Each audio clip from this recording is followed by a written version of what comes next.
Hello world. Frida Reba Darcy, a high five and left her hanging. Frida Reba Darcy and one Patricia O'Connor here. It is our Wednesday drop, and a glorious, beautiful Wednesday. It isn't. It's really the day before. I'm filming this in advance, but it is a beautiful day nonetheless. There's kids out enjoying the pool and the hot tub, and it just really sounds more like a weekend than a midweek, but it's really nice out. Here's a little look at how our grouping, our ball cypress grouping, went after our little cleanup the other day. Today's video is going to mostly be just a little catch up of what was going on in the last couple of videos. Here's what's left of our substrate. And I gave it the little sifty treatment like that, and you can kind of see just even by doing that last little bit. That's kind of how that went. And I gave it some of that all the way around. You see how light it is? Because this is so air dry. And that's kind of how that went. And then at the last minute, I also saw where I had a couple of low spots. So I legit was able to dump some out in those low spots and comb back over it and make it all look good. But that's pretty much, you can still see the little granules of green in there. That was our moss, which has been now redistributed throughout the surface, and the surface of the pot is nice and evened out. It's not wanting to hang over the side quite as much. So everybody got watered today. Our temps have still been a little cool. Yesterday we got into the 70s, okay, but it's been notably cool the last couple of days. So our water needs have backed off. I've gotten to the point to where I water about half the trees, and then the other half I'll water the next day. That's just kind of been our MO. For instance, today the maples haven't gotten watered. The wisterias always do. The pines go a couple of days without. The oak didn't get watered because it got a healthy water yesterday. And you can kind of still see the akadama is in two different colors. That's a mixture of that's still holding some moisture, and that didn't. And that's on the top. So underneath there, it's going to be damper still. But that's kind of like our weather report, I suppose. The climate here in Alameda, California has been really temperate the last few days. Also, I did not water the dawn redwood today, and if it looked like that at the beginning of the day, I would have, but it's towards the end of the day, so I probably won't at this point. But I did water all my wisterias, and I did water the trident. This guy, I am always waiting to water, and as you can see, I haven't gone back in yet with my BioGold, but I'm about to reapply BioGold to a few of the trees, but not all of them. It's about the time of year to stop feeding that pine and stop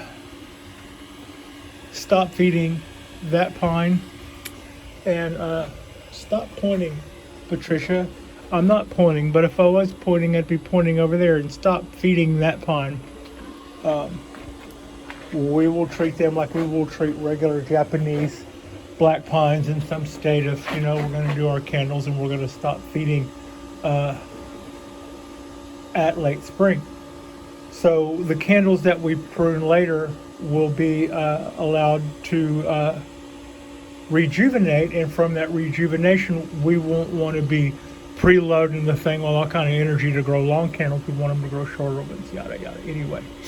So yeah, in a little while I'll be putting out the rest of that BioGold back out here on the planter, plus some fresh BioGold for some of the trees. The dawn redwood will get some, the oak will get some, the other oak will get some. This Japanese black pine doesn't need it, but because it got some here recently, or it would. The cypress over there doesn't. These guys could get fed again. This ponderosa can get fed again. That one, as I already mentioned, can't. This oak can, for sure. So, and that cypress can, but it doesn't need it. And this lemon cypress doesn't need it, but if it did, it would. Like I said, our temps. This is a thermometer I got from the hardware store. It's kind of just sitting up there. It's a little sideways, but nice to have a big dial to see. I was kind of curious what the temps were like in my refrigerator. I haven't put it in there yet. I haven't thrown my thermometer in the refrigerator and then thrown it into the freezer to see what those temps are, but I was, at some point, I probably will. You know, the thing about this tree is, I've stated this before, it's an oddity. Some people know all about Cork Bark Black pines, and some people haven't been exposed to them.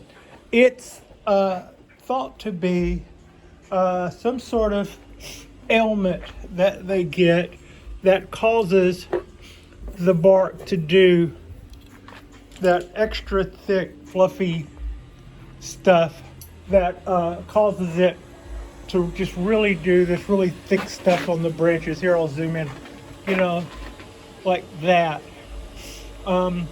They say 1 in 1,000, and they also say that you know, you can graft pine. So I could take cuttings off of this tree and graft them to other trees. To that end, this tree is a graft, and it was grafted right about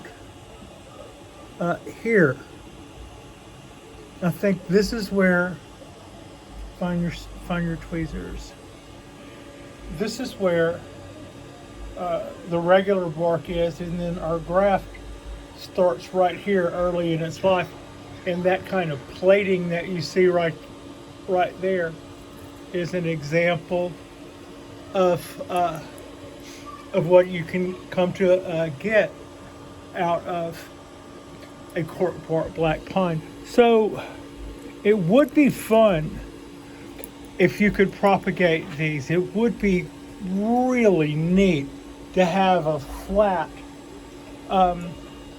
just absolutely with 100 Cork Bark Black pine seedlings that wouldn't have a scar here where, you know, something that had done that way. You know, if you could find some way to put sand in the pearls, so to speak, to start making these Cork Bark Black pines. But so far, the only way that would really work, that you ever hear anybody speak of, is the method of just grafting some cork bark. So to that end, a healthier tree with some nice cuttings. And at some point, if I ever wanted to graft some Japanese black pine onto this, I might consider that. But there is another way. When I was talking about doing cuttings, and by the way, this is our cuttings. You kind of see they're just in their little dome, hanging out. And yes, on the heat mats, I've got some on their way. More about that later. But whenever I first started doing this, of course we were talking about maples, and of course we were talking about some other things, cherry trees and olive trees, some things that we've all heard being cloned before. But I had been told early on as a kid some things that later in life I had learned better than. For instance, as a kid growing up in southeast Texas, I was told that if you dug up a tree and cut the taproot, you killed it. That's just what they said. Probably what that referred to is which is flat out wrong. I kind of tried to give them credit for it, saying, well, if you planted that in your yard, you'd be taking some chances, because then you've got a tree, grow it in your yard, grow it up tall, and it doesn't have a taproot. Maybe it's going to fall over on your house when it's big enough to do some damage. But that isn't the same as it'll die if you cut the taproot. Which is, at one point growing up, until I was even introduced to bonsai, I first had to get over being told something that was like, how do they live in that bonsai pot with their taproot coiled up in, and that just was a misconception brought on by misinformation. So I had also been told that you can't propagate conifers from cuttings. And when asked, can you propagate cypress trees from cuttings, I said no. And when asked, can you propagate dawn redwoods from cuttings, I said, as far as I know, you can't propagate its cousin, the cypress tree, the bald cypress. So again, I would lean towards no. And I had always assumed the same with oaks and of course pines.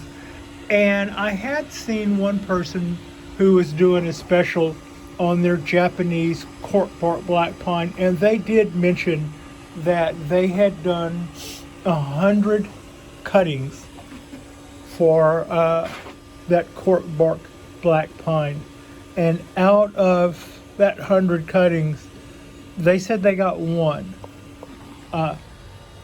They didn't show the one, so we don't know what happened to the one, but they said they got. But either way, best case scenario, that's not a really good, that's not a really good ratio. When someone then asked me, can you propagate Japanese black pine? I said no, it is very slim. To which they respond, slim means yes, and I went, yes, it is doable, but the success rate is not worthwhile. So when I began to Google, or look up, not really Google, but whenever I went to the little information box at the top of every YouTube page and typed in cloning, not cloning, but trees grown from cuttings, the emphasis on trees, that way I wouldn't be seeing people just doing houseplants or something like that from cuttings, but I wanted to see what trees were available to do from cuttings. I saw people doing oak trees, which surprised me.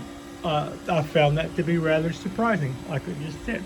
I found other people were attempting pines, and but I wasn't so sure. But just watching somebody start a video where they go through all the procedures to start a cutting is not the same as them showing us the results of the cuttings, and I didn't see follow-up on those.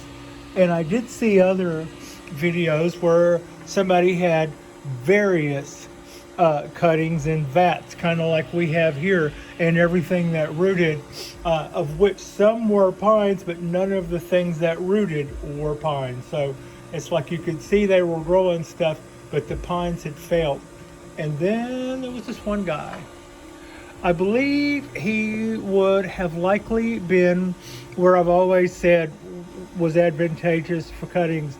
I believe he probably lived in either Vietnam or possibly India, because he was getting Japanese black pine cuttings to root, but he was using the candles when it came to. So, and I think he was on the other side of the hemisphere from where I would be here in California. And I believe he probably lived in a part of the world where a lot of times whenever you try to do cuttings, a lot of times you want them to be hot, and you'll put plastic over the top of them. You'll try to keep that humidity way high. He probably lived in a part of the world where that is their natural, that's what they, what we're trying to make with plastic boxes and plastic lids and sprayers and high water content, just create a heat and high humidity. He probably just lives in that type of world, the kind of places where I've always say that you can get really big cuttings to grow. And you see, if you want to see somebody get a cutting this big around of a bougainvillea to just root out just by sticking it down in sand, you can find people that do that, but you'll notice that they live in India, or they live in Vietnam, or they live in some place that's pretty tropical. So this guy, I'm pretty sure, lives someplace very tropical, but he was rooting Japanese black pines by using the candles. So I've got a couple of Japanese black pines. It will come up time at some point to start pruning some candles. So would it be worthwhile? And the answer to that is actually still probably not. The person that says that they have a high ratio, and I'm not giving them credit because I really had a hard time with translation on their video, so I couldn't accurately call them by name. And it's like I worked with the translation on the little help on the screen thing, and it switched it over to English, but still it was probably maybe 3 words out of 1,000. So like at one point, after scanning all the dialogue and not seeing any English, I saw the words candles cut in October, to which I deduced that they're in a separate part of the hemisphere, because we're not going to have, here in California, we're not going to have candles on our Japanese black pines in October. So that, was kind of indicative to somebody who lived in a different part of the world. So their information is not always anybody's information that's in a different part of the world than you live in, is not necessarily going to reflect your results. That's something that I would say is really important when you Google a problem or a solution, or a can you do this or can you do that.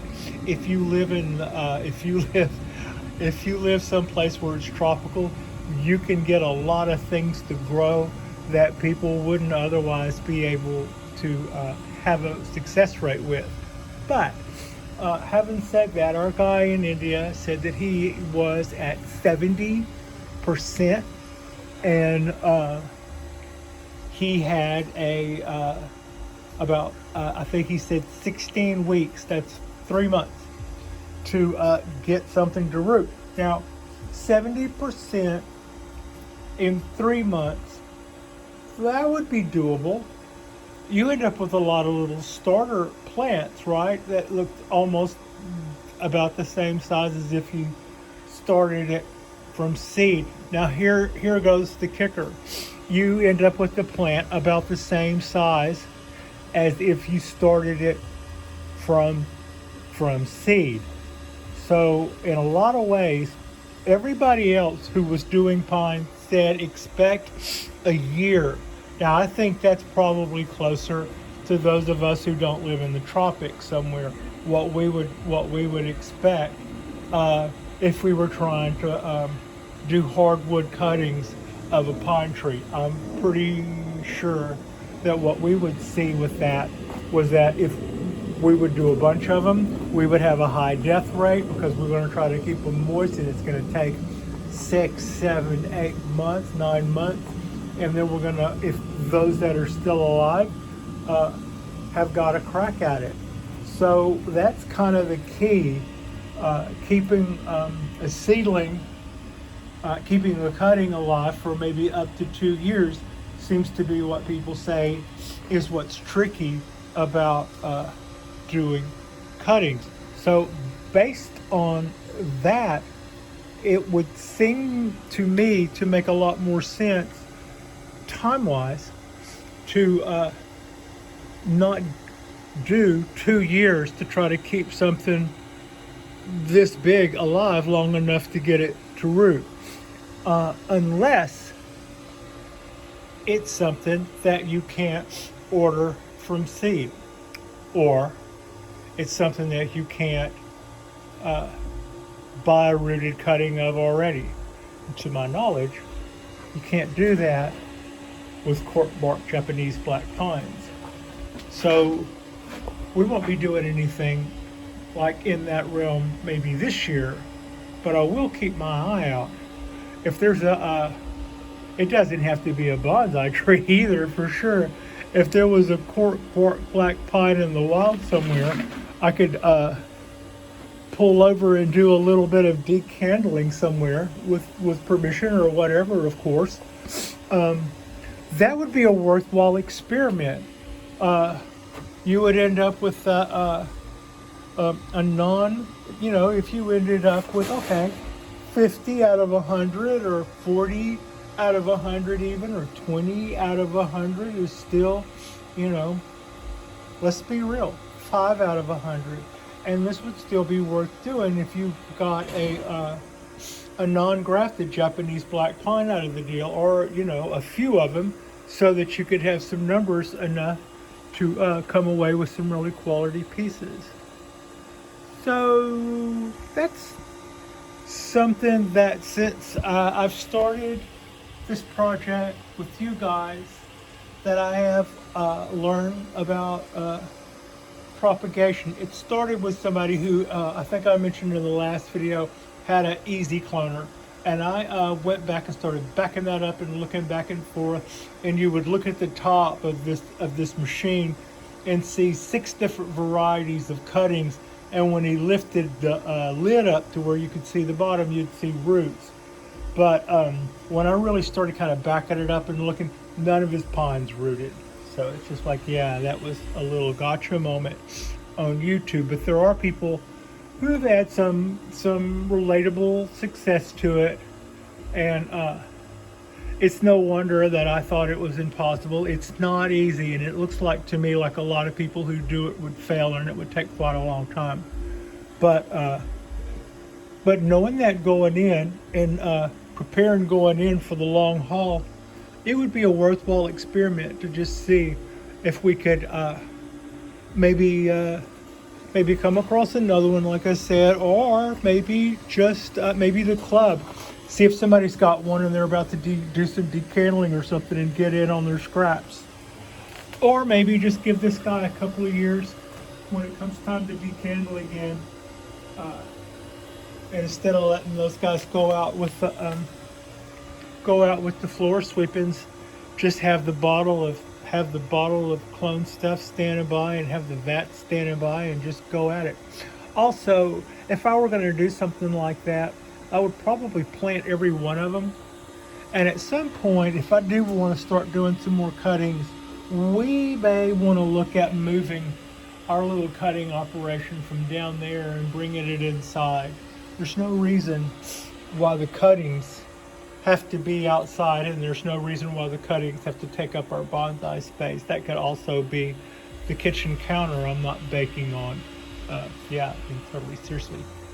So yeah, that's just some of the ideas I've had going on, and follow-up ideas I've had going on about our cuttings. And this is a little follow-up, catch-up follow-up on how we came out on our redressing our cypress grouping. And then, by the by, while I've been just going at it, I've been trying to hone in on how everybody's looking. And my general feeling is that everybody's looking really nice right now. It's just one of those moments where we're getting a little break in between. Getting a little break in between the fires, I would say. Not the California fires. I'm just like stomping out fires and all that kind of that metaphor. we're getting a little break from that right now. We're catching our breath. Work's going okay. The plants are looking okay. Even those that weren't looking okay seem to be responding well to the things that we've tried to do for them. So pretty happy about all of that. Yeah, our next drop is going to be deep growth coming out. All that purple, salmon purple color. Our next drop will be our Saturday drop, and I'll look forward to that. I'm sure it'll be, that little tree is looking really good. And Hollis, our little ponderosa, is looking really good. So like and subscribe if you have not already. And I'm going to replace these. I don't think I like the idea of using jars as pedestals, but they do work the purpose really good. It's just coming up with something that's not little jars.